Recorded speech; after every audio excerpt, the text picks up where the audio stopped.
मेरा मुंह का बदबू लो, फूक लो, तुम्हारा जिन भाग जाएगा। भैया ऐसा जिन्नात तो तेरे सर का मैं डंडा मार के भगा दूं। एक चीज आप भूल गई है, सबसे महंगी जगह पे मदरसा और कब्रिस्तान बना देते हैं, वो आप कब्जा माफिया को भूल गई हैं। आपका स्वागत है मेरी एमआर हिंदुस्तानी चैनल में। आज बात करने वाले नाजिया खान और एक पाकिस्तान मीडिया के सामने कि इंडिया के कानून और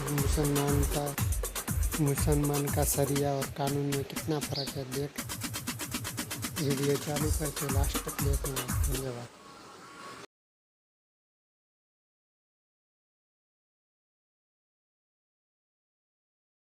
सनातन धर्म के शेर कि तू जो मांगेगा हम देंगे।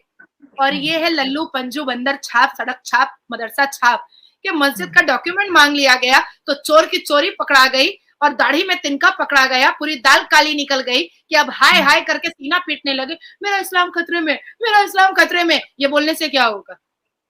भारत प्रूफ चाहता है। तूने प्रूफ मांगा राम अयोध्या और राम लल्ला के जन्म का और उस वहां के डॉक्यूमेंट्स का, हमने दिया।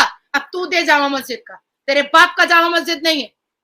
मेरा बस चले ना तो कूट कूट के उसी कब्रिस्तान में ठूस दूं मैं इन लोगों को।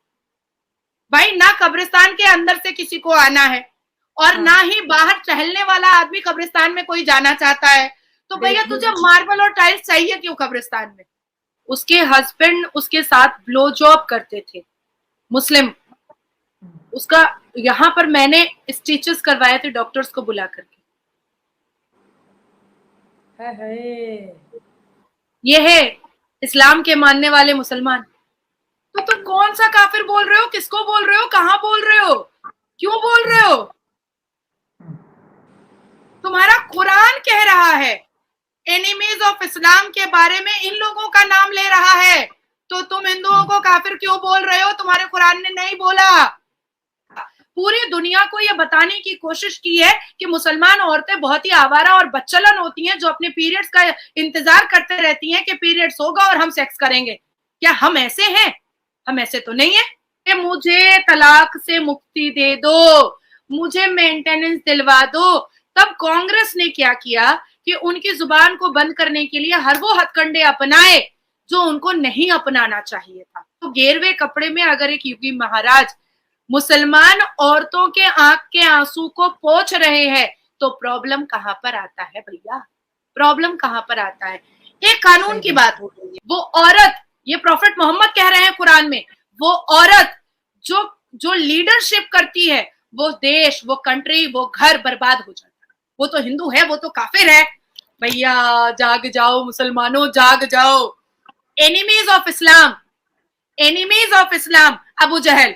मुझे लगता है कि मुझे तो उनको ही नमन करना चाहिए, उनको ही नमस्कार करना चाहिए, क्योंकि ये दाढ़ी टोपी वाले तो कहते हैं कि हमारी बेटी आवारा हो जाएगी पढ़ लेगी, हमारी बेटी बच्चलन हो जाएगी पढ़ लेगी, हमारी बेटी हिजाब में बंद रहे। तो भाई जो दाढ़ी टोपी वाले हैं वो तो ठरक की नजरों से ही बेटियों को देख रहे हैं, लेकिन योगी महाराज जी जो गेरवे कपड़े में है वो तो बेटियों की सुरक्षा के बारे में बात कर रहे हैं, वो तो बेटियों को सेफ और सिक्योर करने की बात कर रहे हैं। तो आज अगर उन्होंने एक कानून की बात कही है तो ये तो खूबसूरत है ना। क्या मेरा मुंह का बदबू लो, फूक लो, तुम्हारा जिन भाग जाएगा। भैया ऐसा जिन्नात तो तेरे सर का मैं डंडा मार के भगा दूं।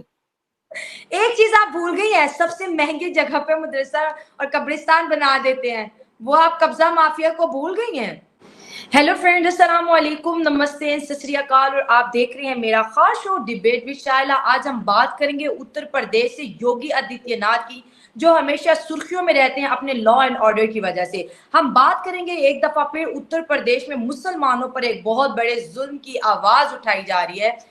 खैर ये जुल्म तो नहीं है, लेकिन खैर मुसलमान शरिया से बाहर नहीं आना चाहते और शरिया ने मुसलमानों को बहुत मजबूती से जकड़ रखा है। यूनिफॉर्म सिविल कोड लाने से पहले ही योगी आदित्यनाथ ने एक कानून को ड्राफ्ट करके गवर्नर के पास भेज दिया और कहा है कि उत्तर प्रदेश के अंदर सबके लिए एक कानून चलेगा। मुसलमान इस बात को लेके बहुत ज्यादा गुस्सा है उत्तर प्रदेश में, क्योंकि शरिया और मुसलमान एक ही हैं। आज हम इसी पे बात करेंगे नाजिया इलाही खान के साथ, जो एडवोकेट हैं, और अच्छे से समझाएंगी क्या वाकई ये मुसलमानों पर जुल्म है या मुसलमानों के भले की बात की जा रही है। Thank you so much Nazia ji मुझे ज्वाइन करने के लिए। Thank you so much Shaila. आपके पास हमेशा योगी महाराज जी का कोई ना कोई टॉपिक आ ही जाता है और मैं देखती हूँ कि पाकिस्तानी चैनल से सिर्फ एक शैला खान ही है जो नाजिया इलाही खान को योगी महाराज के द्वारा टारगेट करने की कोशिश में लग जाती हैं। चलिए, थैंक यू सो मच ये टारगेट के लिए। अब मैं आपको बताऊंगी, पहले मैं स्टार्ट करूंगी कुछ इतिहास से। पहली बात, एक बार भगवान राम ने ना श्री अर्जुन से कहा कि दीवार पर एक ऐसी बात लिखो जिससे दुखी आदमी खुश हो जाए और खुश आदमी दुखी हो जाए। तो एक सेकंड का भी श्री अर्जुन ने एक सेकंड का भी वक्त नहीं लिया और उन्होंने लिखा कि ये वक्त बदलेगा जरूर। क्या बात, तो भगवान राम क्या तो बात मतलब खुश हो गए। उन्होंने कहा कि ऐसा वर्ड तुमको आया कैसे दिमाग में, और इसका अर्थ बताओ। तो उन्होंने कहा, श्री अर्जुन ने कहा भगवान राम जी को कि जो लोग अभी बहुत खुश हैं वो दुखी हो जाएंगे कि मेरा अच्छा वक्त चला जाएगा, और जो लोग बहुत दुखी में हैं वो लोग खुश हो जाएंगे कि उनके अच्छे वक्त आने वाले हैं। तो इसलिए मैंने ये लिखा कि ये वक्त भी चला जाएगा। तो देखिए, सनातन धर्म हमें बहुत खूबसूरत खूबसूरत बातें बताती है, बहुत अच्छी अच्छी बातें बताती है। अब मैं आपको बात कहती हूँ कि अगर महिलाओं की सुरक्षा, महिलाओं के इक्वल राइट्स, मुस्लिम महिलाओं की पीड़ित को दूर करने के लिए, उनके आंख के आंसू को दूर करने के लिए, उनको बराबरी का दर्जा देने के लिए अगर योगी महाराज जी काम कर रहे हैं, तो मुझे लगता है कि चुल्लू भर पानी में डूब करके तमाम मुल्ला मौलवियों को और असदुद्दीन अवैसी जी को मर जाना चाहिए, सुसाइड कमिट कर लेना चाहिए कि उन्होंने उनके धर्म की मुस्लिम महिलाओं के बारे में नहीं सोचा। जो पहला जो कर्तव्य था वो मुसलमान धर्म पर था कि हमारी महिलाएं क्यों इतनी सिसक रही हैं, उनकी आंखों में इतनी आंसू क्यों आ रही है, वो इतनी परेशान क्यों हो रही हैं। ये मुसलमान धर्म ने नहीं सोचा महिलाओं के लिए।